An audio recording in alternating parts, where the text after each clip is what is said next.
Մայրաթոռի ազատագրման գործընթացը սկսել է, ընթանում է եւ անխուսափելիորեն հասնելու է տեղ։ Հոգևոր հավաքը դե ամեն կիրակի հոգևոր հավաքը հենց հոգևոր հավաք է։ Դե գիտեք, Էջմիածնի կենտրոնական հրապարակի գաղափարը դեռ ընթացքի մեջ է, կտեսնենք։ Նկատի ունեմ, գիտեք ինչ, այդ բաները, որ հայտարարվում է, ի վերջո պետքա նաև արձանագրել, որ դա նաև երկխոսություն է, չէ, հանրության հետ, եւ նաև որոշակի այդ գաղափարին հաջորդում են ուրիշ գաղափարներ, այդ գաղափարներին արձագանքելով մարդիկ ուրիշ առաջարկ են անում, այսինքն ամեն ինչ տենց կարծրացած չի եւ ինքը ճկուն process է, նկատի ունեմ այնպես չի, որ որևէ որոշմամբ հաստատել ենք, որ SS, կարևորը որ Հայաստանում հիմա ընդհանուր առմամբ ես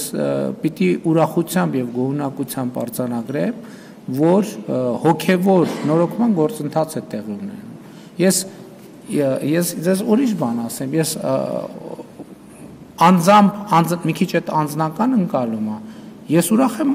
առաջին հերթին նրա համար, որ իմ հոգևոր կյանքը այսօր լիարժեք վերականգնվել է, որովհետեւ ես այսօր չեմ գնում պատարակների որպես վարչապետ, որ նստում են այնտեղ փողկապներով խիստ պատվիրակություններ, ես նա գնում եմ որպես հայաստանյան առաքելական եկեղեցու շարքային հետևորդ եւ ինձ պահում եմ, կարող եմ պահել, ես այն մյուս ձևաչափերով չէի կարող այդպես պահել ինձ պատարակների ժամանակ, իսկ դրանից դուրս էլ պատարակի չէի կարող գնալ, որովհետեւ այդ ապա հոգևորականության մթնոլորտը, որ կար, որ հաստատված էր, դա շատ մեծ արգելք էր։ Հիմա այդ արգելքը հաղթահարված է, ամենամեծ խնդիրը լուծված է, որ ես այսօր որպես հայաստանյա առաքելական Սուրբ եկեղեցու շարքային հետևորդ կարող եմ լիարժեք ապրել իմ հոգևոր կյանքով եւ դա ամենակարևոր բանն է եւ ես ուզում եմ դա տեղի ունենա ընդհանուր առմամբ Հայաստանի բոլոր քաղաքացիների հետ, ովքեր ունեն հոգևոր կյանք։ Եվ իմիջիալոց, երբ որ ես ասում եմ, որ հանրահավաք չի, դա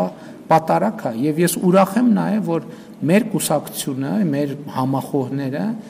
նրանք ովքեր հոգևոր կյանք ունեն, նրանց հոգևոր կյանքն էլ է վերականգնվում։ Ի վերջո այդ ամեն ինչը բան չի, սա ձև չի եւ ես անձամբ շատ բավարարված եմ, որ ամեն շաբաթ կարող եմ գնալ եկեղեցի, մասնակցել պատարակի, ծնկի գալ եւ այդ թվում մեղքերի թողություն ստանալ։